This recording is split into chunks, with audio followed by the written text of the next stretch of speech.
Hello students, welcome again to the channel. In this video, we're gonna solve a new question related to the chapter Sell or Partnership Firm. So in this question, A and B ये दो partner हैं, उनका balance sheet यहाँ पे दिया गया है। तो लायबिलिटी साइड में क्या है? लायबिलिटी साइड में है सन्ड्री क्रेडिटर्स 16,000 के, कैपिटल ए ने कितना इंट्रोड्यूस किया? 40,000 किया, बी ने कितना किया? 40,000 किया। राइट, ये है उनका क्या? लायबिलिटीज। और एसेट साइड्स में क्या है?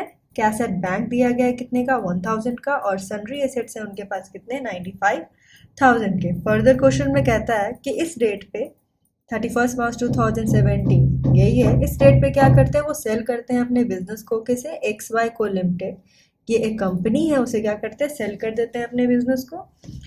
The company to cover all the assets, सभी एसेट्स को वो ले लेता है कैश को छोड़ के, ठीक है। और परचेज प्राइस के बारे में इसको चैप्टर में हमें परचेज प्राइस दी है जो बहुत ध्यान रखना होता है। तो परचेज प्राइस है वो क्या कहा गया? Was paid. Purchase price paid हुआ है किसमें? 7,000 शेयर्स में इशू हुआ है कितना? 7,000 शेयर एट ट्रस्ट 10 each, 7,000 का शेयर है कितने का? 10 रुपये का। और प्रीमियम भी मिला है उसमें, प्रीमियम मिला है कितने का? 2 रुपये का सभी शेयर्स पे, ठीक है। और बाकी जो बैलेंस बचता है उसे किस में पे किया जाता है? उसे चेक में भी पे किया जाता है। तो इस क्वेश्चन में परचेज प्राइस के बारे में क्या कहा गया है कि 7,000 का जो शेयर है 10 रुपये का, उससे तो ठीक ही है, 10 रुपये में मिला है, और उस पर प्रीमियम भी मिला है कितने का? 2 रुपये का, ठीक है। और बाकी जो भी बैलेंस बचेगा उसको किस में? चेक में पे कर देगा। और जो क्रेडिटर्स हैं, यहाँ पे क्रेडिटर कितने के थे? बैलेंस शीट में तो 16,000 के क्रेडिटर है, लेकिन उसका सेटलमेंट कितने में कर दिया गया? 15,000 में सेटलमेंट कर दिया गया। फर्दर इस क्वेश्चन में कुछ नहीं कहता है, बहुत ही छोटा सा क्वेश्चन है, बहुत इजी विधि सा क्वेश्चन है। Prepare realisation account, realisation account ही सिर्फ प्रिपेयर करना है किसके बुक में? ए एंड बी, ये जो डिजॉल्विंग फर्म है उसके बुक्स ऑफ उसके अकाउंट में बनाना है क्या? रियलाइजेशन अकाउंट एक बनाना है। फिर क्या करना? पास जर्नल एंट्री, जर्नल एंट्री पास करना है रिकॉर्ड करने के लिए सभी जो एवब एडजस्टमेंट्स हुए हैं किसके बुक्स में? एक्स बाई को लिमिटेड। ये जो एक्स बाई को लिमिटेड है वो कौन है? ये एक कंपनी है जिसको ए एंड बी ने क्या किया? सेल किया अपने बिजनेस को। तो इस क्वेश्चन में हमें कुछ नहीं करना है ज़्यादा, इस क्वेश्चन में हमें बनाना है क्या? रियलाइजेशन अकाउंट, और एक जर्नल एंट्री पास करना है कहाँ? एक्स वाई को लिमिटेड में। तो रियलाइजेशन अकाउंट में यहाँ पे देख लेते हैं क्या क्या आ जाएगा। तो सबसे पहले क्या करना होगा? हमें रियलाइजेशन अकाउंट में जो भी एसेट दिए गए हैं उसके बुक वैल्यू में डेबिट साइड में करना होगा क्या? पोस्ट। तो यहाँ पे सन्ड्री एसेट्स हैं कितने के? 95,000 के, तो वो आ जाएंगे क्या? हाँ, हमारे डेबिट साइड में। बाकी क्रेडिट साइड में एक ही लायबिलिटीज है, वो क्या है? क्रेडिटर, उसे कौन कर रहा है? ए एंड बी, ये जो फर्म है वही कर रही है क्या? उसको सेटलमेंट कर रही है। तो बाय क्रेडिटर अकाउंट पहले उनका बुक वैल्यू पे आ जाएगा क्रेडिट साइड में। फिर ये जो 16,000 के हैं उसे किस में कहा है? 15,000 में ही सिर्फ सेटलमेंट कर दिया जा रहा है।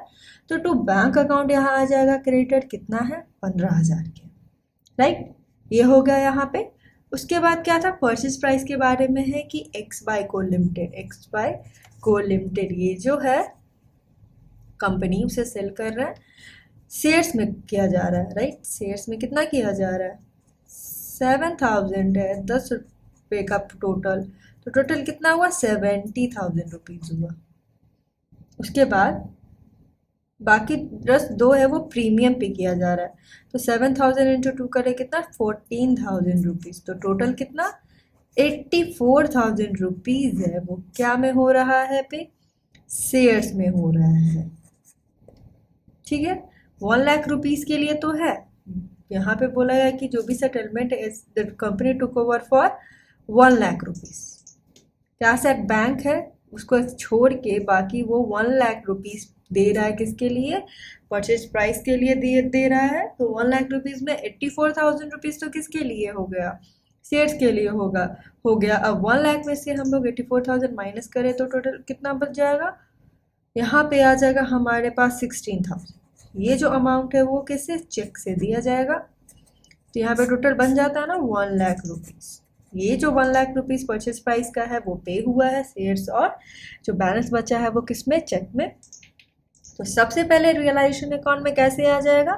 परचेजिंग हम लोग एंट्री करते हैं ना, purchasing company account debit, to realization account, यहाँ पे रियलाइजेशन अकाउंट क्रिएट होता है, किससे क्रिएट होता है, परचेजेस कंपनी अकाउंट के परचेज कंसिडरेशन से होता है। तो इसीलिए इसका रेफरेंस बन के क्या आ जाएगा हमारे पास, बाई एक्स बाई को लिमिटेड अकाउंट, कितना 1,00,000 रुपीज़। तो ये था हमारा रियलाइजेशन अकाउंट का एडजस्टमेंट, और इसमें कोई एडजस्टमेंट नहीं है इस छोटे से क्वेश्चन में। तो देख लेते हैं यहाँ पे क्रेडिट साइड हमारा कितना आता है, 1,16,000। क्रेडिट साइड हमारा क्या है, ज़्यादा है डेबिट साइड से, तो ऑब्वियस है कि क्या रिसीव होगा, प्रॉफिट ही रिसीव होगा। तो 95,000 माइनस करें और 15,000 इसमें से हटाया तो कितना बचता है, 6,000 रुपीज़ बनता है, किसके लिए, प्रॉफिट के लिए। अब ये जो प्रॉफिट है यहाँ पे क्या दिया गया, दो ही पार्टनर हैं, वही क्या कर लेंगे, शेयर कर लेंगे अपने किसको, इस प्रॉफिट को। इनका बैलेंस दिया गया है, क्या बैलेंस भी इक्वल है, और क्वेश्चन में ऐसा कुछ मेंशन नहीं किया गया रेशियो, तो हम लोग इक्वली क्या करेंगे, डिस्ट्रीब्यूट कर देंगे। तो 6,000 को डिस्ट्रीब्यूट करें 3,000 ए को, और बी को कितना बचेगा, 3,000, राइट। तो यहाँ पे हमारा क्या रियलाइजेशन अकाउंट बोला गया था, वो तो प्रिपेयर हो जाता है। फर्दर अब क्या बनाना है, जर्नल एंट्रीज बनाना है। जर्नल एंट्रीज बनाना है तो वो भी हम लोग यहाँ पे बना लेते हैं। किसके बुक ऑफ अकाउंट में बोला गया था, एक्स वाई को लिमिटेड के बुक ऑफ अकाउंट में बनाना है। ये जो सेलिंग परचेजिंग कंपनी है, तो सबसे पहले यहाँ पे आ जाता है क्या, जो भी एसेट होगा जो वो टुक ओवर करेगा और उसे हम लोग रिकॉर्ड कर लेंगे, और जो भी लायबिलिटीज वो पे करता है उसे करते हैं रिकॉर्ड। तो सबसे पहले यहाँ पे ये जो एंट्री बनती है वो किसके लिए बनती है, जो भी वो टुक ओवर करने वाला है उसके लिए। तो क्वेश्चन में बोला गया था जो कंपनी है वो सभी एसेट को ले लेती है कैश को छोड़ के, और 1,00,000 रुपया क्या परचेज कंसिडरेशन के लिए क्या करती है, पे करती है। तो सबसे पहले वही कर लेते हैं। सन्ड्री एसेट लेती है, तो सन्ड्री एसेट कितने का था, 95,000 रुपीज़ का था। तो वो आ जाएगा sundry asset account debit 95,000 to vendor form, यहाँ पे आएगा कितना, 1,00,000 रुपीज़ तो परचेज कंसिडरेशन का है, इतना तो वो दे रहा है। और एसेट्स कितने के सिर्फ वो ले रहा है, 95,000 रुपीज़ के, राइट, 95,000 रुपीज़ का ले रहा है। बाकी ये जो 5,000 अमाउंट है, ये जो बैलेंस है वो क्या होगा, तो ये जो कंपनी में तो बाकी कोई एसेट नहीं है, जो एसेट था तो वो ले लिया। ये जो अमाउंट है वो गुडविल हो जाता है। ये जो अमाउंट है वो फर्दर किसके लिए, गुड परचेस करने के टाइम वो गुडविल के लिए पे कर रहा हो। तो यही जो 5,000 अमाउंट है वो बैलेंस कहाँ जाएगा, गुडविल अकाउंट में जाएगा। इसीलिए हम लोग यहाँ पे एक गुडविल अकाउंट डेबिट करेंगे, कितना, 5,000 का। फिर आएगा to vendors form account, total कितना, 1,00,000 रुपीज़। तो ये था यहाँ पे एक्स वाई को लिमिटेड में। यहाँ पे ध्यान रखना है कि जो 5,000 रुपया सन्ड्री एसेट तो 95,000 का ले रहा है वो तो समझ में आ रहा है, बाकी जो 5,000 है वो कहाँ जाएगा, गुडविल के लिए जाएगा। तो यहाँ पे वही गुडविल अकाउंट हो जाएगा 5,000 का। इसका नरेशन हम लोग क्या लिखेंगे, being assets taken over and record of purchase price. जो एसेट्स उसने लिया है वो हमने लिखा है, और बाकी परचेज प्राइस जो है वो है। फिर इसमें लास्टली एक और एंट्री हो जाएगा, इसमें ज़्यादा एंट्री नहीं है, दो ही एंट्री बनती है, एक तो एसेट लिया गया उसके लिए, और परचेज प्राइस कैसे पे हुआ होगा उसके लिए। तो सबसे पहले यहाँ पे क्या आ जाएगा, वेंडर फॉर्म्स अकाउंट डेबिट करेंगे। वेंडर कौन है, ए एंड बी है, यहाँ पे कौन है, डिजॉल्विंग फॉर्म उसे कहते हैं और वेंडर फॉर्म भी कहते हैं। और यहाँ पे परचेजिंग का फॉर्म कौन है, एक्स वाई को लिमिटेड है, राइट। तो यहाँ पे हम लोग वेंडर फॉर्म अकाउंट डेबिट करेंगे, क्यों, क्योंकि कितना अमाउंट दिया जा रहा है परचेज प्राइस, 1,00,000 रुपीज़ दिया जा रहा है।